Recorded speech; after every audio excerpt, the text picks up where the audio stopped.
राहुल गांधी को मोदी सर ने मानहानि मामले में हुई सजा तो सुर्खियों में थी ही। इस बीच संसद से उनकी सदस्यता रद्द हो गई है। ऐसे में अब विपक्ष और पक्ष के बीच ये मामला चर्चा में बना हुआ है।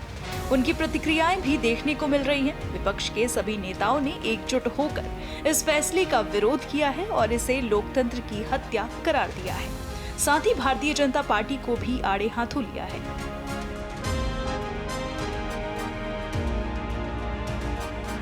अब छोटे छोटे मामलों के अंदर दर्जन भर राज्यों के अंदर मुकदमे दर्ज कराए जाते हैं। मुकदमे दर्ज करा के फास्ट ट्रैक कोर्ट के अंदर बड़े बड़े विपक्षी दल के नेताओं के खिलाफ फैसले आ रहे हैं।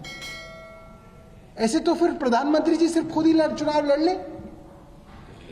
भारतीय जनता पार्टी ये तय कर ले कि अब तो भारतीय जनता पार्टी ही चुनाव लड़ेगी, कोई विपक्ष होगा ही नहीं, वही चुनाव लड़े, वही चुनाव जीते। ऐसा तो डिक्टेटरशिप में सुना जाता था। भारतीय जनता पार्टी को लोकतंत्र के कोई उसूलों का ना परवाह है, ना उसका सम्मान है, और वो लोग कुछ भी अपनी बात करने के लिए कुछ भी मोड़ तोड़कर कॉन्स्टिट्यूशन की धज्जियां उड़ा सकते हैं। आज तक देश के इतिहास में नहीं हुआ है कि डेफेमेशन नोटिस पे, डेफेमेशन केस में 2 साल की सजा सुना दी जाए।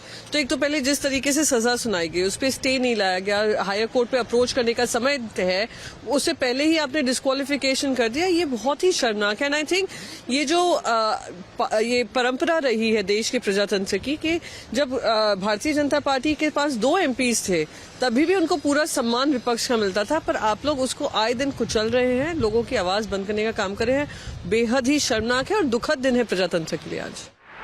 उत्तर प्रदेश में समाजवादी पार्टी के कई सदस्यों की सदस्यता इन्होंने बीजेपी के लोगों ने ली है। आज कांग्रेस के पार्टी के सबसे बड़े नेता की सदस्यता गई है। और अगर हम इसी तरह देखेंगे, अगर ऐसे मुकदमे देखेंगे तो बीजेपी वालों की तो कईयों की सदस्यता नहीं बचेगी। जो भाषा या जिस तरह के उनके स्टेटमेंट्स हैं, अगर उन पर सच्ची कार्रवाई हो जाए तो बहुत सारे भारतीय जनता पार्टी के सदस्यों की भी सदस्यता चली जाएगी। ये जानबूझ करके जो असली मुद्दे हैं, महंगाई, बेरोजगारी और इनके ही मित्र उद्योगपति जिन्होंने पैसा भारत का डुबाया है, उन पर ये बहस नहीं करना चाह रहे। उनसे ध्यान हटाने के लिए ये कांग्रेस पार्टी के नेता के साथ हुआ है, समाजवादियों के साथ पहले हो चुका है।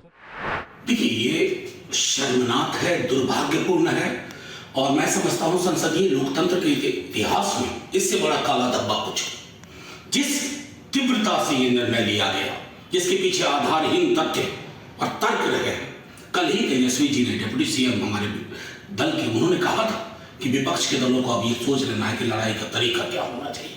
और आज देखिए, जो राहुल जी ने कैम्ब्रिज में कहा डेमोक्रेसी के पर संकट के बाद, आपने तस्दीक कर दी। आपके मनसा वाचा कर्मणा में डेमोक्रेसी के लिए कोई रिस्पेक्ट नहीं है। और मैं समझता हूं कि सभी दलों को अब यह तय करना होगा, नागरिक समाज के साथ मिल करके, लोगों के साथ मिल करके, कि इस तानाशाही मनोवृत्ति को जमींदोज करना होगा।